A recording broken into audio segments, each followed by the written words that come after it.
Hello good morning दोस्तों। तो आज जो हम बात करेंगे मैट्रिक्स की टाइप्स पर हमने बात कर ली थी। अब मैट्रिक्स जो है डिफरेंट डिफरेंट वे में काम करती हैं। डिफरेंट डिफरेंट वे में कैसे काम करती हैं, जैसे मान लो हम क्या करते हैं, कोई मैट्रिक्स है सेल्फ, उसकी मल्टीप्लाई करनी है। मल्टीप्लाई किस तरीके से करनी है, कैसे करनी है, पहले उस पर बात करेंगे हम। ठीक, तो पहले मल्टीप्लिकेशन ऑफ मैट्रिक्स से बात कर लेते हैं। वैसे मैंने यहाँ पे आइडेम्पोटेंट लिखा हुआ है, लेकिन आइडेम्पोटेंट से पहले हम इससे बात करने वाले हैं जो multiplication of matrix. Addition of matrix पे बात होगी थी। अब एडिशन ऑफ मैट्रिक्स पे बात होने पर जो जिस तरीके से हमारी एडिशन ऑफ मैट्रिक्स पे बात हुई है, उसी तरीके से हमारी सब्ट्रैक्शन ऑफ मैट्रिक्स होती है। ठीक, तो उनमें तो ज्यादा कोई अंतर है नहीं, प्लस की जगह बस माइनस ले लेना है। बात होती है यहाँ पर multiplication of matrix. Multiplication of two matrix. तो मल्टीप्लिकेशन करनी है मुझे दो मैट्रिक्स की, तो इसमें क्या होगा, मान लो लेट तुम्हारे पास एक मैट्रिक्स है ए आई जे, ठीक, एंड दूसरी मैट्रिक्स है तुम्हारे पास बी आई जे। तो हमें अगर करना है ए डॉट बी से मतलब ए क्रॉस बी या ए बी निकालना है, तो यहाँ पे मैट्रिक्स क्या आएगी तुम्हारे पास, ए आई जे इंटू में बी आई जे। अब मल्टीप्लिकेशन कैसे होगी, अगर मान लो ये तुम्हारे पास n क्रॉस m की मैट्रिक्स है, ठीक है, दूसरी यहां पे ये वाली m क्रॉस p की मैट्रिक्स है, m क्रॉस p की मैट्रिक्स है, ठीक, तो इसको हम ऐसे लिखेंगे n क्रॉस m और m क्रॉस p। तो इनकी जो वैल्यू निकल के आएगी वो आएगी, मान लो यह सी आई जे, तो ये होगा n क्रॉस p। ठीक है, अब ये बात कैसे हो रही है, या इस सी आई जे की जो हम बात करें, तो ये जो सी आई जे होगा, वेयर सी आई जे, ये होगा समीशन ऑफ। समीशन ऑफ मतलब किस तरीके से, ये मैं निकालना बताता हूं तो तुम्हें याद हो जाएगा।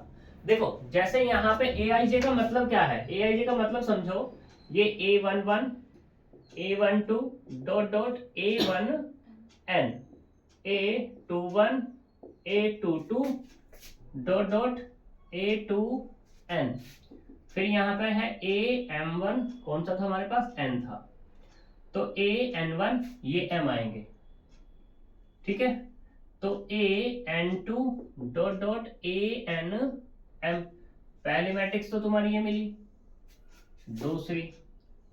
दूसरी मैट्रिक्स क्या होगी कि B11 B12 dot dot B1P, P है ना हमारे पास, तो P आएगा, B21 B22 dot dot B2P, ऐसे यहाँ पर BM1 BM2 dot dot BMP।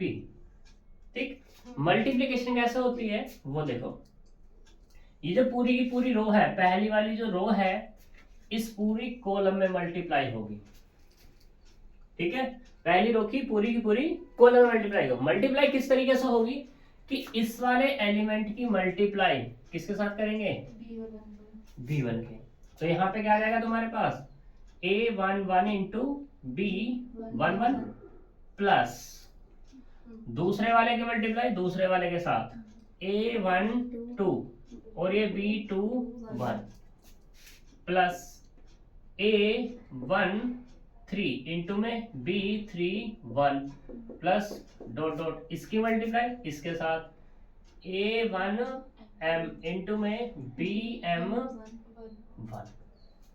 ठीक है। ऐसे ही ये तो पहली रो जाएगी तुम्हारे पास, ऐसे ही इसकी फिर मल्टीप्लाई इस वाले में करेंगे, नेक्स्ट वाले में करेंगे, फिर नेक्स्ट वाले में करेंगे, ठीक है, तो हमारे पास कुछ मैट्रिक्स बन जाएगी। अब ये मैट्रिक्स जो बनेगी इसको मैंने सबमिशन की फॉर्म में नाम दिया, ये वाला, तो सबमिशन की फॉर्म में कैसे नाम दे सकता हूं मैं, सोचो जरा।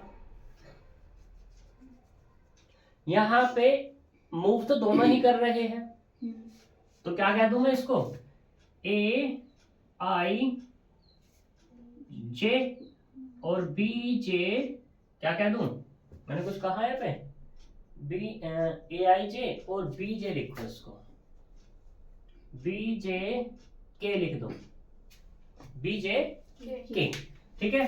तो यहाँ पे क्या आएगा, ए आई जे और बी जे के आ जाएगा। जहां पर ये मूव कर रहे होंगे अपने, मूव किस तरीके से करेंगे, तो अगर मैं बात करूं यहाँ पे बी आई जे, जे यहां से खत्म हो जाएगा तुम्हारा कुल मिला करके,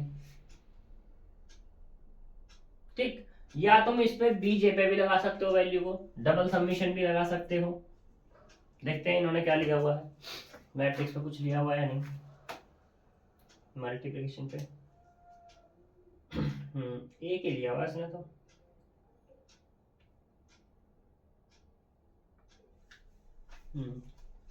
इसने लिया हुआ जे, यानी कि ये वाला सिर्फ, तो j इक्वल्स टू 1 2, जो भी तुम्हारा होगा, मूव कौन कर रहा है तुम्हारा यहाँ पर, ये कर रहा है 1 2 और m, और इसको क्या माना है, j माना है, और j कहां से कहां तक जाना चाहिए तुम्हारा, m तक, तो ये जाएगा तुम्हारा m तक, ठीक है। तो इसको हम यहाँ पे क्या कह सकते हैं, ये हो जाएगा हमारे पास सी आई जे बी जे के, बी जे के, और j बराबर कहां से कहां तक, 1 2 m तक हो जाएगा। यानी कि ये जो मल्टीप्लिकेशन है अब क्या हो गई मेरी, मैट्रिक्स की फॉर्म में हो गई।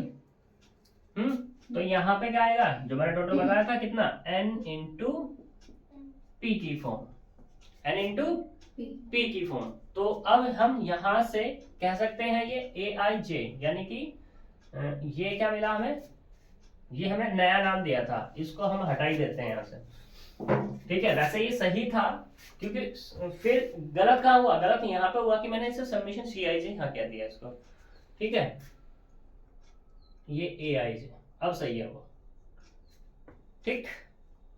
तो ये जो है हमारे पास सी आई जे किसके बराबर है, सबमिशन ऑफ दिस के। अब एग्जाम्पल लेके बात करते हैं, एग्जाम्पल से सारी की सारी चीजें क्लियर हो जाएंगी। अब यहाँ पे इससे एक चीज मिलती है कि मल्टीप्लिकेशन अगर करनी है दो मैट्रिक्स की, तो तुम्हें यहाँ पे एक ही चीज का ध्यान रखना होगा, क्या, कि पहले वाले की कॉलम, सिंपल मोटी मोटी सी बात ये है कुल मिलाकर के, पहले वाले की कॉलम दूसरे वाले की कॉलम के बराबर होनी चाहिए, अगर तुम्हें दो मैट्रिक्स की मल्टीप्लाई करनी है तो, ठीक है।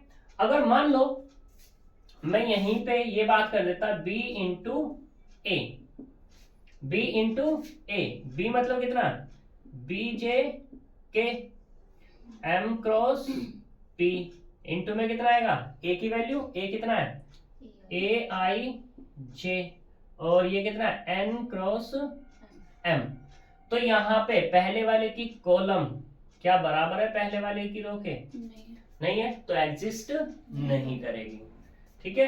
अगर मैं कह दूं यहाँ पर कि if p does not equals to n, then b dot a, then b a does not exist, ठीक है। एग्जाम्पल देखो, मैंने ले लिया a बराबर ले लिया 1 2 3, 1 2 1, ठीक।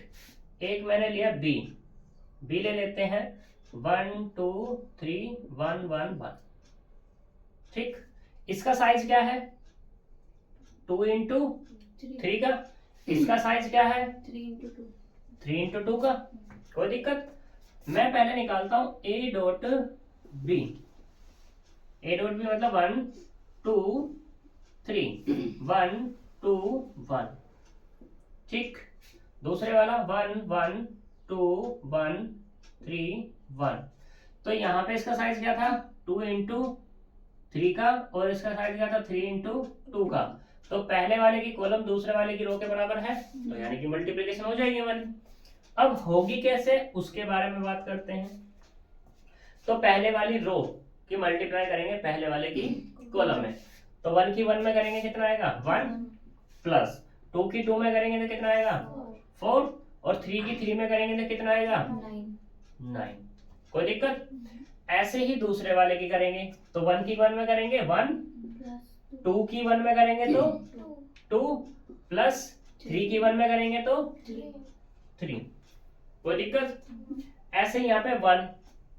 अब इस पूरी रो की फिर से यही प्रोसीजर इसमें, तो 1 की 1 में करेंगे कितना आएगा 1 प्लस 2 की 2 में करेंगे कितना आएगा 4 और 1 की 3 में करेंगे तो कितना आएगा 3। कोई दिक्कत नहीं। अब फिर से 1 की 1 में करनी है 1 प्लस 2 की 1 में करनी है 2 प्लस और 1 की 1 में करनी है तो 1। कोई दिक्कत नहीं। ऐड कर दो इनको सबको, तो कितना आ जाएगा अपने पास 1 4 14। ठीक, और ये वाला कितना आएगा 8, ये वाला कितना आएगा 6, ये वाला कितना आएगा 4। साइज क्या है इसका 2x2 का है। तो देखो यहाँ पर पहले वाले का 2 और दूसरे वाले का 2, जो मैंने तुम्हें बताया था। लास्ट में साइज वो आएगा जो पहले वाले की रो होगी और दूसरे वाले की कॉलम होगी। तो यहाँ तक कोई दिक्कत? ए भी हमारा हो गया, मिल गया। अब दूसरे वाला देखते हैं। दूसरे वाला कौन सा बी ए। बी ए, बी कितना है मेरे पास, बी है 1 1 2 1 और 3 1। ठीक, ए कितना हमारे पास 1 2 3, दूसरे वाला 1 2 1। तो देखते हैं यहाँ पर इसमें ये क्या है हमारे पास 3 इंटू 2 की फॉर्म, और ये वाले कितने हैं 2 इंटू 3 की फॉर्म। तो देखते हैं क्या मिलता है। पहले तो देखते हैं मल्टीप्लाई एग्जिस्ट होगी या नहीं, तो मल्टीप्लाई तो हो जाएगी। देखते हैं आती वैल्यू क्या है। तो पहले वाले की रो की पहले वाले की कॉलम में 1 प्लस 1, अब इसकी इसमें करेंगे 2 प्लस 2, अब इसकी इसमें करनी है 3 प्लस 1। अब दूसरे वाले पे बात करेंगे, तो दूसरे वाले की 2 प्लस 1, 2 2 4 प्लस 2, इसमें करेंगे तो 6 प्लस 1। ऐसे ही इसमें बात करनी है तो कितना आएगा 3 plus 1, 3 2 6 plus 2, 3 3 9 plus 1 equals to, तो कितना मिला मेरे को ये 2, ये वाला 3, ये 4, ये वाला 4, ये 6 8, ये वाला 4, ये 7 और ये वाला 10। साइज क्या होगा इसका 3/3 का। ठीक है, सही। तो यहां तक कोई दिक्कत है नहीं है। अब इसमें यहां से एक रिजल्ट और मिल सकता है तुम्हें। क्या एक रिजल्ट तुम्हें ये मिल जाएगा कि ए बी बराबर नहीं होते किसके, बी ए के, ऑलवेज। ठीक है जी, कभी भी तुम मल्टीप्लाई करोगे तो ए बी की मल्टीप्लाई बराबर नहीं आएगी किसके, बी ए के। तो ये तुम्हारी क्या है, मल्टीप्लिकेशन है। ठीक है, तो अब इसी से आगे बात करते हैं हम।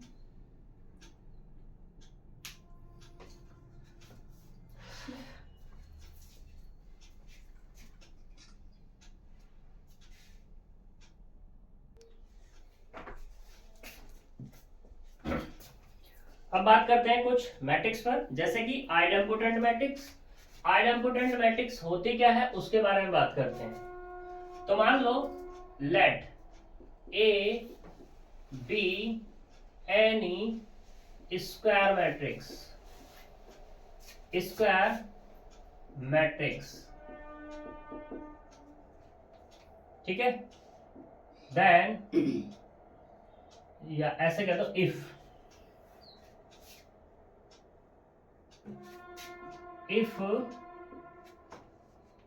ए be any square matrix, if A square बराबर A, then A is set to be, A is set to be. क्या हो जाएगी तुम्हारे पास, आइडेम्पोटेंट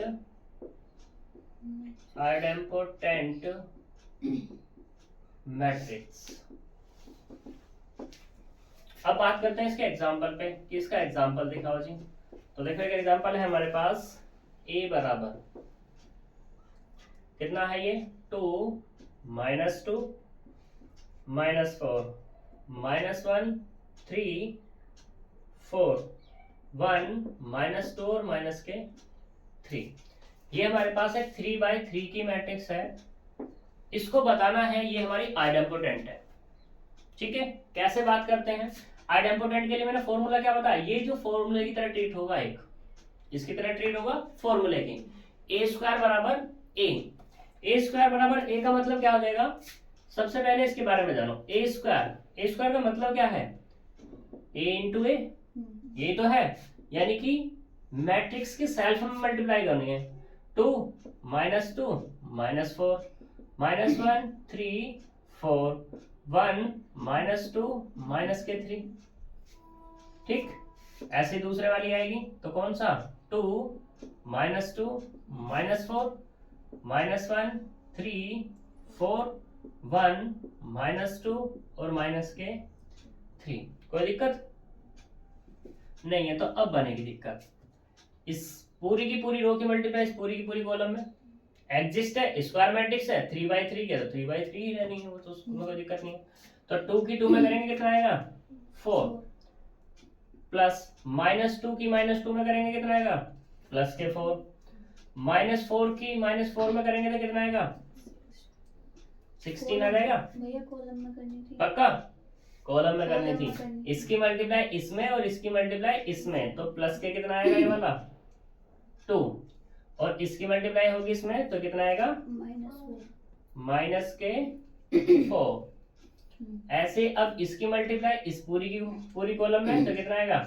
4, वो भी कैसा? माइनस के 6। इसकी मल्टीप्लाई इसमें करेंगे तो प्लस के 8। अब इस पूरी मल्टीप्लाई इसमें करनी है तो कितना आएगा? माइनस के 8 और प्लस के कितना? 12। कोई दिक्कत? इस वाले की मल्टीप्लाई करेंगे माइनस के 2 माइनस के 3 और प्लस के 4। ऐसे इसकी मल्टीप्लाई इसमें करनी है तो कितना आएगा? माइनस माइनस प्लस के 2 3 3 9 4 माइनस के 8। अब इसकी मल्टीप्लाई करेंगे तो कितना आएगा? 4। इसकी मल्टीप्लाई करेंगे तो प्लस के 12 और इसकी मल्टीप्लाई करेंगे तो माइनस के 12।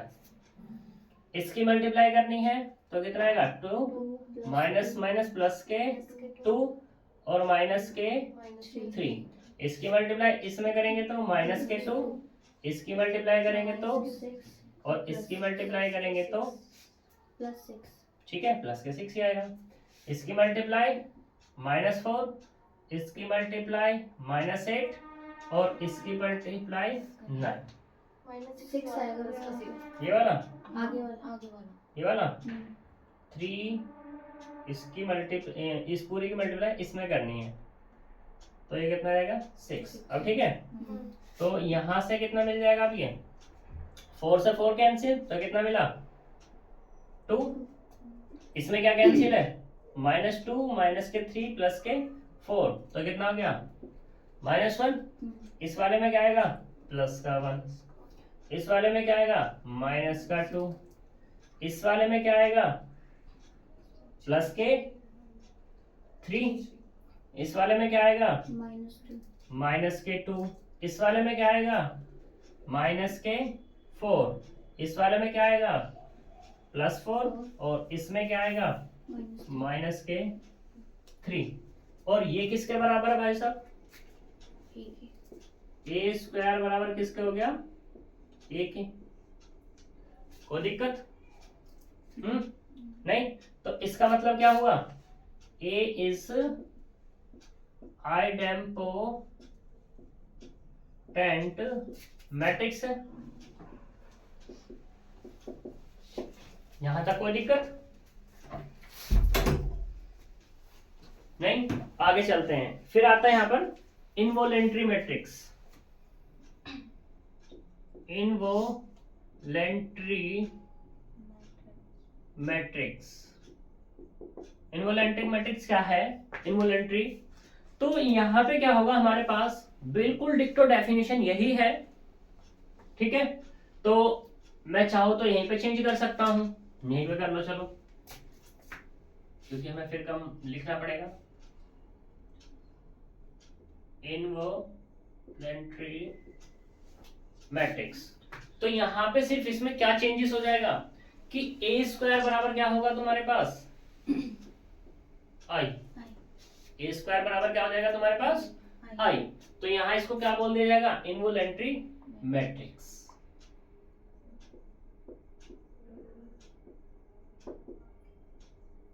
बात करें एग्जाम्पल की, तो एग्जाम्पल क्या होगा, तो इसका एग्जाम्पल देख लेते हैं। यहाँ पर इसका एग्जाम्पल है ए बराबर कितना, माइनस के 5 माइनस 8 0 3 5 0 1 2 माइनस के 1। फिर से क्या करना है इसमें भाई, ए स्क्वायर निकालना है तो निकाल सकते हैं, अभी हमने निकाल दिया है, अब तो कोई दिक्कत होने वाली नहीं है। ठीक है, फिर इसी में बात होती है हमारे पास निलपोटेंट मैट्रिक्स की। निलपोटेंट मैट्रिक्स, इसमें भी क्या फॉर्मूला होगा हमारे पास, निलपोटेंट मैट्रिक्स वो मैट्रिक्स है कि अगर मैं a की पावर k करूं तो क्या मिले मुझे, 0 मिले। क्या मिले मुझे, 0 मिल जाए। ठीक है, अब यहाँ क्या k जो है k नॉन जीरो, ठीक है, इंटीजर है। ऐसे कह सकते हैं हम इसको, ये कह सकते हैं k belongs to n। n मतलब क्या हो जाएगा तुम्हारे पास, या तो ऐसे कह दो कि पॉजिटिव इंटीजर, या ऐसे कह दो कि क्या हो जाएगा तुम्हारा ये नेचुरल नंबर। ठीक है, नेचुरल नंबर में k बराबर क्या हो सकता है, 1 हो सकता है, 1 तो नहीं होगा। ठीक है, एक कंडीशन और हो जाएगी इस पे कि k does not equals to 1 होना चाहिए। ठीक है, वैसे जब डेफिनेशन देता है तो इस पे कभी कंडीशन नहीं लगाता है ये। ठीक है, बस इस पे ये कह देता है कि a जो है डज नॉट इक्वल्स टू 0 होनी चाहिए। Does not equals to 0 matrix, इसका मतलब क्या हो गया कि a 0 मैट्रिक्स नहीं होना चाहिए। और जब 0 मैट्रिक्स नहीं होगा तो इसका मतलब क्या होगा कि a की एक से ज्यादा बार मल्टीप्लाई करनी पड़ेगी। एक से ज्यादा से मतलब ऐसा हो जाएगा कि जो k है, k बराबर क्या हो सकता है, यहाँ पर 2 हो सकता है, 3 हो सकता है, 4 हो सकता है, 5 हो सकता है, 6 हो सकता है, कुछ भी, लेकिन रहेगा किसमें, नेचुरल नंबर में। क्लियर इतनी बात। इस k को एक नाम दिया जाता है, इस k को बोल देते हैं इंडेक्स, इंडेक्स ऑफ a। जो a मैट्रिक्स है ना, उस मैट्रिक्स का इंडेक्स बोल देते हैं इसको। ठीक, तो निलपोटेंट मैट्रिक्स से बात हो गई। अब इसके एग्जांपल पे बात करूं अगर मैं, तो एग्जांपल क्या हो जाएगा, डेफिनेशन तो बिल्कुल डिक्टो वैसे लिखी है जैसे मैंने एक पहले लिख के दिखा दिया। तो यहाँ पे क्या होगा, A B B square minus k A square और ये माइनस के ए बी। दूसरी भी ले सकते हैं हम, दूसरा भी दिया हुआ इन्होंने, कितना है 1 माइनस के 3 और ये 4, -1 3 4, 1 -3 और माइनस के 4। यहां तक कोई दिक्कत। इस वाले में जो आ जाएगा वो k बराबर 2 हो जाएगा, यहाँ पे जो आ जाएगा k बराबर ये भी 2 ही हो जाएगा। इस k बराबर 2 का मतलब क्या हो गया यहाँ पर कि यहाँ पे इस a की मल्टीप्लाई कितने बार करनी है, 2 बार। तो क्या मिल जाएगा मुझे, 0 मैट्रिक्स मिल जाएगी। ऐसे इस वाले में क्या हो जाएगा कि a स्क्वायर बराबर में कितना हो जाएगा, कोई दिक्कत है तक नहीं। तो ये निलपोटेंट मैट्रिक्स हमारी हो गई। इसी के जैसी है पीरियोडिक मैट्रिक्स। इसी के जैसी क्या है हमारे पास, पीरियोडिक मैट्रिक्स है।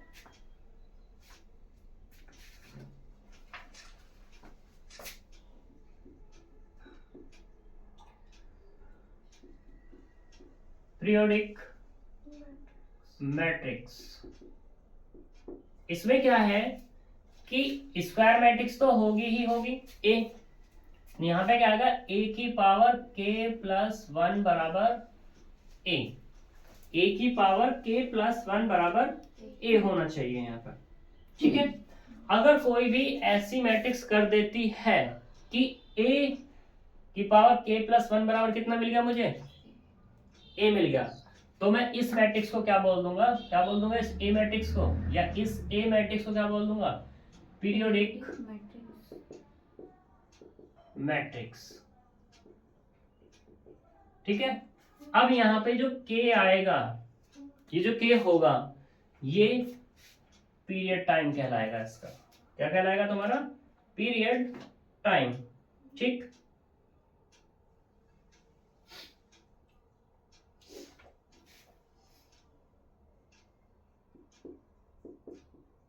पीरियोडिक टाइम्स कहलाता है। पीरियोडिक टाइम से मतलब वो टाइम नहीं है चलने वाला, घड़ी वाला। यहाँ पे ये है, जैसा यहाँ पे ये बताया था ना मैंने, के क्या था तुम्हारे पास, इंडेक्स। ये बिल्कुल वही है। चाहे तो के को इंडेक्स लिख दो या पीरियोडिक टाइम लिख दो, मतलब कि के इस ए की कितनी बार मल्टीप्लाई करनी है मुझे। जैसे कि फॉर एग्जाम्पल, बस एग्जाम्पल मानना इसको, कहने मतलब ना कि यही मैट्रिक्स है। ठीक है। कि अगर मैं बात करूं इसी वाली मैट्रिक्स की, ये ए स्क्वायर बराबर मान लो तुम्हारा कितना मिल गया, ए मिल गया। ठीक है। लेकिन मुझे डेफिनेशन में जाना है इसके अकॉर्डिंग, तो क्या होगा यहाँ पर, ए की पावर 1 प्लस 1 बराबर ए, ऐसे लिखा जाएगा। ये तो लिखा जाएगा। तो यहाँ पे के बराबर कितना हो जाएगा तुम्हारा, 1। तो यहाँ पे 1 क्या हो जाएगा, इसका पीरियड टाइम हो जाएगा। यानी कि एक बार मल्टीप्लाई करने पर मुझे वही मैट्रिक्स मिल जानी है। जैसे कि ये वाली एग्जांपल में से मैट्रिक्स को डाल देना, कोई दिक्कत, इसका एग्जांपल यही डाल देना। सही। अब यहाँ पे इससे एक रिजल्ट निकलता है, बट मैंने कह तो दिया कि इस वाले एग्जांपल में इस मैट्रिक्स को डाल देना। अब यहाँ पे एक रिजल्ट ये निकलता है कि जो पीरियोडिक मैट्रिक्स है वो इनवोलेंट्री मैट्रिक्स हो सकती है, बट क्या इनवोलेंट्री मैट्रिक्स पीरियोडिक हो सकती है, हो तो जाएगी।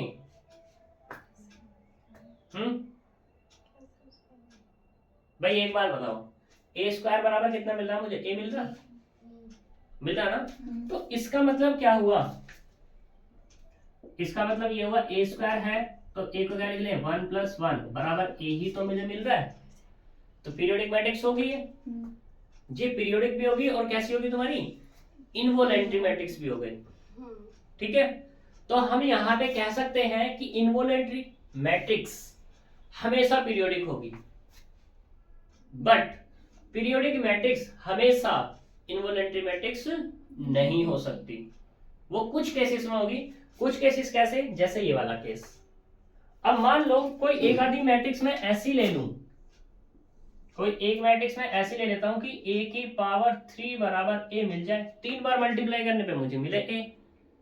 तो कैसे, इनवोलेंट्री बोलोगे, नहीं बोलोगे, क्योंकि इनवोलेंट्री मैट्रिक्स की तो सॉरी जो कौन सी थी हमारे पास, इनवोलेंट्री नहीं थी, वो आइडेम्पोटेंट मैट्रिक्स। गड़बड़ हो गई। हाँ। ये आइडेम्पोटेंट के लिए केस था, ये वाला, ये आइडेम्पोटेंट। ठीक है। थोड़ा सा चेंज कर लो इसको, कि जो पीरियोडिक मैट्रिक्स है वो आइडेम्पोटेंट होगी। ठीक है। सही। और आइडेम्पोटेंट हमेशा पीरियोडिक होगी, बट यहाँ पे एक केस ये है कि पीरियोडिक हमेशा आइडेम्पोटेंट नहीं हो सकती। सही है, क्लियर इतनी बात। तो इसे थोड़ा सा कर लेना। फिर यहाँ पे मैंने एक दूसरा एग्जांपल दिया भाई, कैसे कि मान लो a की पावर 3, एक मैट्रिक्स ऐसी मुझे मिली जिसकी मैंने 3 बार मल्टीप्लाई करने पे a मिला। 3 बार मल्टीप्लाई करने पे क्या मिला मुझे, a मिला। तो क्या वो आइडेम्पोटेंट रह पाएगी,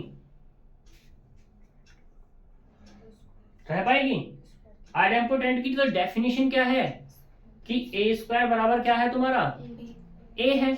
लेकिन ये तो a की पावर 3 बराबर a हमारा है, तो पीरियोडिक हमेशा आइडेम्पोटेंट नहीं होगी। क्लियर इतनी बात। ठीक है, आगे चलते हैं।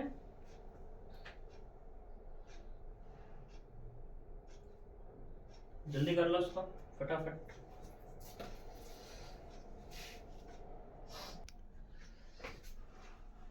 देखो सिंगुलर और नॉन सिंगुलर मैट्रिक्स, तो यहाँ पे क्या है, a square matrix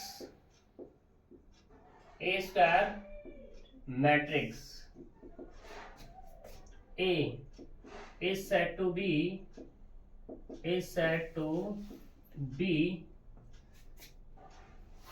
singular matrix if determinant of A बराबर 0, ठीक है। अदरवाइज नॉन सिंगुलर मैट्रिक्स, ठीक है। ये लिखा है कोई भी मैट्रिक्स है और वो कैसी होनी चाहिए तुम्हारे पास, स्क्वायर मैट्रिक्स होनी चाहिए। अगर उसका डिटरमिनेंट 0 आ गया तो मैं कह दूंगा उसको सिंगुलर मैट्रिक्स है। अगर डिटरमिनेंट 0 नहीं आया, 0 से हटके कुछ भी आ जाए, 0 का मतलब क्या होगा, नॉन जीरो होगा। 0 से मतलब क्या हो जाएगा हमारे पास, भाई 0 नहीं है, तो इसका मतलब क्या है कि determinant of A does not equals to 0 ही तो है, और डज नॉट इक्वल्स टू में कुछ भी हो सकता है, नेगेटिव हो सकता है या पॉजिटिव हो सकता है। क्लियर है तुम्हें? अगर नॉन नेगेटिव नॉन जीरो है तो क्या हो जाएगा, नॉन सिंगुलर। डिटरमिनेंट तो तुम्हें आता ही है निकालना, उसमें तो कोई दिक्कत है ही नहीं। और डिटरमिनेंट क्या निकालता है हमेशा, एक मैट्रिक्स जो होगी, जैसे मान लो तुम्हारे पास मैं ले लेता 1 2 3 1 4 1 1 1 1, तो ये स्क्वायर मैट्रिक्स का ही हमेशा डिटरमिनेंट निकलता है। और डिटरमिनेंट या तो रो के सापेक्ष, ठीक, या रो के अकॉर्डिंग एक्सपेंशन होता है या कॉलम के अकॉर्डिंग होता है, ठीक है। सही कैसे होता है, देखो यहां पर डिटरमिनेंट ऑफ ए 1 2 3 1 4 1 1 1 1, हमने क्या किया, R1 के सापेक्ष यानी कि अकॉर्डिंग टू R1 किया, तो यहाँ पे क्या आएगा, पहला टर्म आएगा 1 एज इट इज, ये छोड़ना है ये वाला छोड़ना है, तो क्या आएगा 4 - 1 डिटरमिनेंट ऑफ 4 1 1 1, ठीक। माइनस क्या आएगा, माइनस आएगा 2, ठीक। अब 2 के नीचे वाली कॉलम और सामने वाली पूरी की पूरी लेफ्ट और राइट, ठीक, प्लस कितना आएगा 3। अब ये पूरी की पूरी कॉलम छोड़नी है और उसकी रो छोड़नी है, 1 4 1 1। मल्टीप्लाई कैसे करते हैं, देखो 1 तो ऐसे कीजिए, इसकी मल्टीप्लाई इसमें करेंगे 4 और 1 की मल्टीप्लाई करेंगे 1 में, तो और वो किसके साथ, माइनस के साथ, ठीक। माइनस के 2, इसकी मल्टीप्लाई इसमें करेंगे 1 माइनस के 1 प्लस 3, 1 की मल्टीप्लाई 1 में और माइनस में 4, तो यहां से कितना मिला 1 इंटू 3 माइनस के 2 इंटू 0 प्लस 3 इंटू माइनस के 3 बराबर कितना मिला 3 माइनस 0 माइनस के 9, तो कुल मिला कितना मिला माइनस के 6, यानी कि जो डिटर्मिनेंट है, डिटर्मिनेंट ऑफ ए बराबर कितना मिला, माइनस के 6 मिला, ठीक है। अब ये कैसा है तुम्हारा, नॉन जीरो है। जब ये नॉन जीरो है तो इसका मतलब क्या हो गया कि ए इज नॉन सिंगुलर मैट्रिक्स, ठीक है। नहीं, अगर जीरो आता था क्या हो जाता हमारे पास, सिंगुलर मैट्रिक्स हो जाती। यहां तक कोई दिक्कत है नहीं। अब बात करते हैं transpose of a matrix. Transpose of a matrix, transpose of a matrix क्या होता है तुम्हारे पास, कि मान लो let A equals to A I J M cross N be any matrix, ये हमारे पास क्या है, एक मैट्रिक्स है, ठीक है। Then the transpose of matrix A is defined as the condition, define as the condition. वो पहली कंडीशन क्या है? पहली कंडीशन ये है कि रो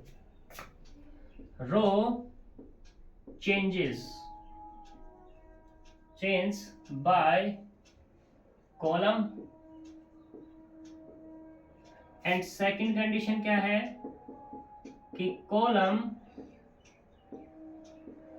चेंज बाय रो। ठीक है, यानी कि रो कॉलम से चेंज हो जाएगी और कॉलम रो से चेंज हो जाएगी। That is it is denoted by A T कह दो या ए डैश कह दो। ठीक है, तो ये तुम्हारा क्या हो जाएगा? ट्रांसपोज हो जाता है। अब बात करते हैं कि ये मैट्रिक्स मेरे पास थी ए बराबर कितनी थी? ए आई जे है एम क्रॉस एन। तो यहाँ पे क्या मिल जाएगा? अगर मैं जैसे इसका ट्रांसपोज ले लूंगा, ए का ट्रांसपोज बराबर कितना हो जाएगा? ए जे आई और एन क्रॉस एम हो जाएगा। ठीक है, तो देख सकते हो जो रो है वो कॉलम में चेंज होगी, कॉलम है वो रो में चेंज होगी। आई की जगह जे आ गया, जे की जगह। ठीक है, यहाँ तक कोई दिक्कत? चलो अच्छी बात है, अगर कोई भी प्रॉब्लम नहीं है तो।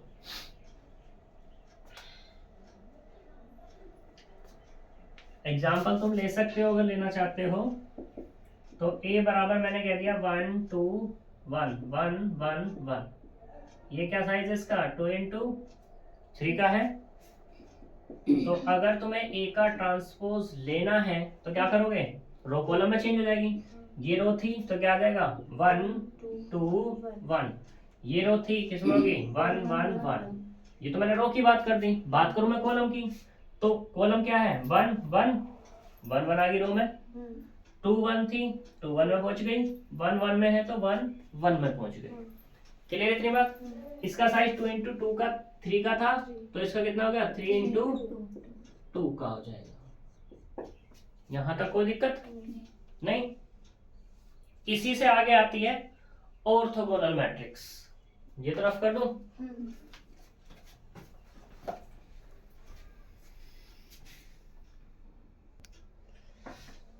देखो ऑर्थोगोनल मैट्रिक्स क्या है इसके बारे में जानते हैं। ए matrix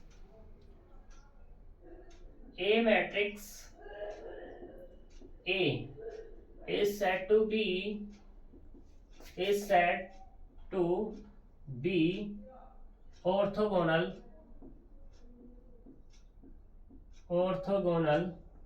matrix if A into A का ट्रांसपोज बराबर कितना मिल जाए मुझे? I मिल जाए। अगर A का ट्रांसपोज और A लूं, उन दोनों की मल्टीप्लाई करने पर मुझे I के बराबर मिल जाता है तो मैं क्या कह दूंगा? वो कैसी है हमारी? ऑर्थोगोनल मैट्रिक्स है। ठीक है, अगर एग्जाम्पल की अगर मैं बात करूं तो एग्जाम्पल देख लो। यहां पर A बराबर कितना? कोस थीटा साइन थीटा माइनस के साइन थीटा और ये कोस थीटा। ठीक, तो पहले तो क्या निकालोगे तुम? इसका ट्रांसपोज ही निकालोगे। क्या निकलेगा? Cos theta sine theta minus के साइन थीटा कोस थीटा। कोई दिक्कत? नाउ A इंटू A का ट्रांसपोज निकाल लो तो ये क्या रहेगा? Cos theta sine theta minus के sine theta cos theta into cos theta sine theta minus के है और ये साइन थीटा और ये कोस थीटा। करो मल्टीप्लाई। इसकी मल्टीप्लाई इसमें तो कितना आएगा? Cos square theta plus sine square theta. अब इसकी मल्टीप्लाई इसमें माइनस के कोस थीटा साइन थीटा। इसकी मल्टीप्लाई इसमें प्लस के साइन थीटा और ये कॉस थीटा। कोई दिक्कत? इसकी मल्टीप्लाई इसमें करेंगे तो माइनस के साइन थीटा कॉस थीटा। इसकी मल्टीप्लाई इसमें करेंगे साइन थीटा और ये कॉस थीटा। इसकी multiply minus minus sign square theta plus cos square theta. ये पॉजिटिव ये नेगेटिव कैंसिल आउट, ये नेगेटिव ये पॉजिटिव कैंसिल आउट। तो क्या मिला? सिर्फ 1 0 0 1, क्योंकि sign square theta plus cos square theta बराबर क्या होता है? और ये क्या है तुम्हारे पास? Identity matrix. इधर इस आइडेंटिटी क्या लिख सकता हूँ मैं? I2। तो इसका मतलब क्या हुआ कि A इंटू ए का ट्रांसपोज बराबर क्या मिला मुझे? I2। तो मतलब क्या हुआ? A is orthogonal matrix. ठीक है। अब यहाँ पे ये ऐसे भी अगर होता ना A का ट्रांसपोज इंटू A, तब भी ये I ही आएगा तुम्हारा। ठीक है। तो ऑर्थोगोनल के केस में A इंटू ए डैश या A डैश इंटू A बराबर क्या मिलेगा? ऑर्थोगोनल मिल जाएगा। ठीक है, क्लियर इतनी बात? अब ये जो केस है, ये केस सिर्फ और सिर्फ स्क्वायर मैट्रिक्स के लिए अवेलेबल है, नॉन स्क्वायर के लिए अवेलेबल नहीं होगा। क्योंकि क्या होगा भाई? रो कॉलम में चेंज हो जाएगी और कॉलम रो में चेंज हो जाएगी। जैसे कि मैं अगर बात करूं यहाँ पे A बराबर मैंने कितनी ले रहा था? तो यहाँ पे ले रहा था M इंटू N ले रहा था। ठीक है। तो A डैश कितना हो जाएगा तुम्हारे पास? देखते हैं कितना होगा। ये कितना होगा? N इंटू M हो जाएगा। ठीक। अगर मैं यहाँ पे बात करूं A इंटू ए डैश की, तो M इंटू N इंटू में N इंटू M, ये हो गया। तो यहां से कंडीशन कितनी मिली? इसका M और इसका M, यानी कि M इंटू M मिला। कोई दिक्कत? अगर मैं अब बात करता हूं A डैश इंटू ए की, तो A डैश कितना है? N इंटू M, और यहाँ पे क्या आएगा? M into N। तो वैल्यू क्या मिलेगी मुझे? N into N। क्या बराबर हो पाए? उनका साइज ही चेंज हो गया, या ऐसा कहते उनका ऑर्डर ही चेंज हो गया। यहाँ पे क्या है? ये M ऑर्डर की मिल रही है और यहाँ पे क्या मिल रही है मुझे? N ऑर्डर की मिल रही है। तो क्या कभी ऑर्थोगोनल की कंडीशन को प्रूफ करेगा? नहीं करेगा। अगर ये कंडीशन आ गई A डैश बराबर I आ गया, तो ये नहीं आएगा। ये आ गया तो ये नहीं आएगा। ठीक है। ऑर्थोगोनल तभी होगा जब A और A डैश की मल्टीप्लाई करोगे या A डैश A की मल्टीप्लाई करोगे I मिले मुझे। I मतलब आइडेंटिटी मैट्रिक्स। क्लियर इतनी बात? यहां तक कोई प्रॉब्लम नहीं? यहाँ पे एक चीज इसको हम ऐसे भी लिख देते हैं, क्या लिख देते हैं कि जो A है, A और A डैश बराबर कितना मिल रहा है तुम्हें? I मिल रहा है। सही है। तुमने क्या किया? दोनों तरफ डिटर्मिनेंट ऑपरेट किया। सही। जब डिटर्मिनेंट ऑपरेट किया तो यहाँ पे क्या होगा? डिटर्मिनेंट ऑफ A होगा और डिटर्मिनेंट ऑफ A डैश होगा, और ये डिटर्मिनेंट ऑफ I मतलब कितना हो जाएगा? 1 हो जाएगा। सही। डिटर्मिनेंट ऑफ A, जो ये डिटर्मिनेंट होगा वही A डैश का डिटर्मिनेंट होगा। डिटर्मिनेंट तो कोई फर्क नहीं पड़ने वाला, तो इसको मैं ऐसा लिख सकता है डिटर्मिनेंट ऑफ A बराबर 1। अब डिटर्मिनेंट ऑफ A का स्क्वायर बराबर कितना हो गया? 1 हो गया।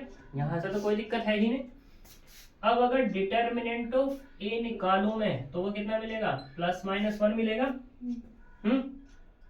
जबकि ये तभी मिलेगा जब determinant of A does not equal to क्या हो तुम्हारा? 0 हो। ठीक है। अब तुम्हारा डिटर्मिनेंट ऑफ A बराबर प्लस माइनस 1 मिला, तो मैंने क्या किया? नेगेटिव वाला नेग्लेक्ट कर दिया। नेगेटिव वाला क्या कर दिया? नेग्लेक्ट किया। तो प्लस के 1 आया। जब प्लस का 1 आया तो इसका मतलब क्या हुआ? डिटर्मिनेंट ऑफ A बराबर 1 आया। अगर कोई भी कंडीशन ऐसा कर रही है कि डिटर्मिनेंट ऑफ A बराबर 1 है, तो हम कह देंगे कि जो हमारे पास A डैश आएगा, A डैश ये था ना, तो ए डैश जो होगा वो क्या होगा, हमेशा ए ही होगा, सॉरी ए इनवर्स होगा, ए इनवर्स। कोई दिक्कत है यहाँ तक? यानी कि इससे ऐसा भी निकल सकता है तुम्हारा ये कि ए डैश बराबर कितना, आई अपॉन ए। तो इसको ये क्या कह रहा है, इस पूरी वैल्यू की जो निकल के आएगी इसको कह रहा है ये ए इनवर्स। ठीक है, तो ए इनवर्स बराबर, सॉरी ए का ट्रांसपोज जो हमेशा निकलेगा वो क्या मिलेगा, ए इनवर्स मिलेगा। सही, जो यहाँ पे चीज निकली थी ए इनवर्स क्या है तुम्हारा, ए का ट्रांसपोज ही है। ये बताना चाह रहा था बस, और कुछ नहीं बताना चाह रहा था।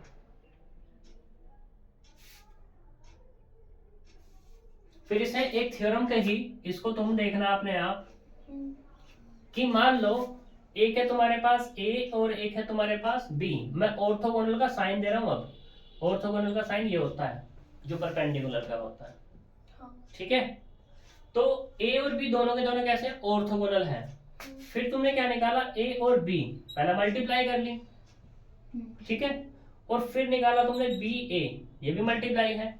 तो ये जो है दोनों के दोनों ये भी ऑर्थोगोनल होंगे और ये वाला भी क्या होगा, ऑर्थोगोनल होगा।